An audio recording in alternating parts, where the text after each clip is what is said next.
Good morning, and welcome to your 26th meditation. Today we're going to talk about expectations.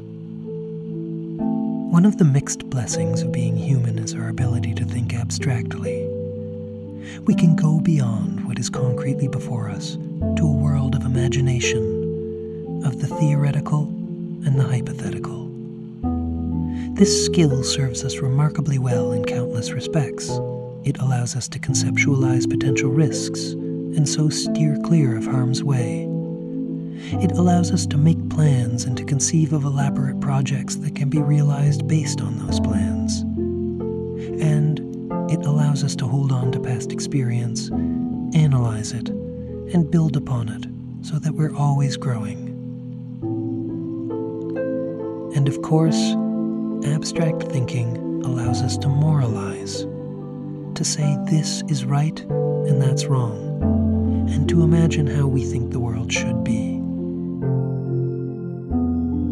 This is all fine and good.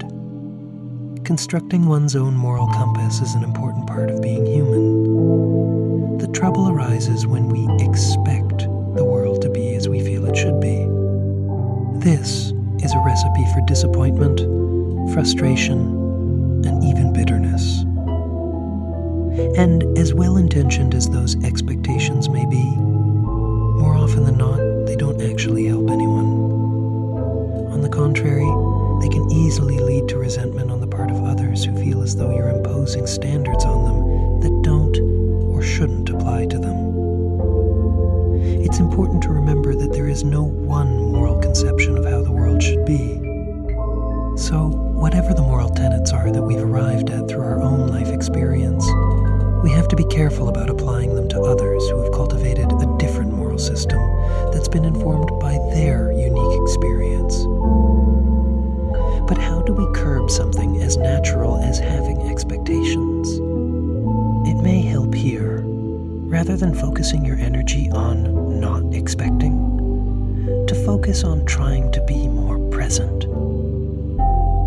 Acknowledge how you feel in response to a person or a situation in that moment.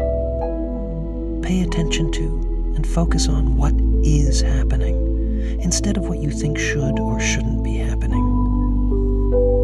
In this receptive state, you'll be much more able to derive joy from all the little things that we tend to take for granted when we're distracted by the hypothetical. Remember that how another person thinks, feels, or behaves is beyond your control, and the same is true of the outside world in general. Simply agonizing over all the things in the world that are not as you feel they should be will only come at great cost to you, and likely render you still less capable of realizing your vision of how they should be.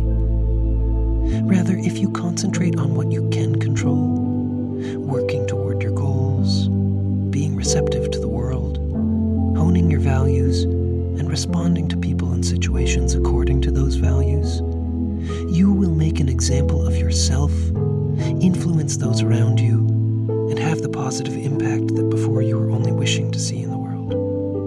No longer will you only be theorizing about what the world ought to be, but you will be making your world what you want it to be.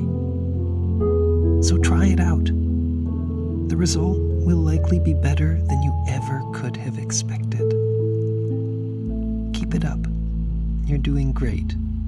Have a wonderful day.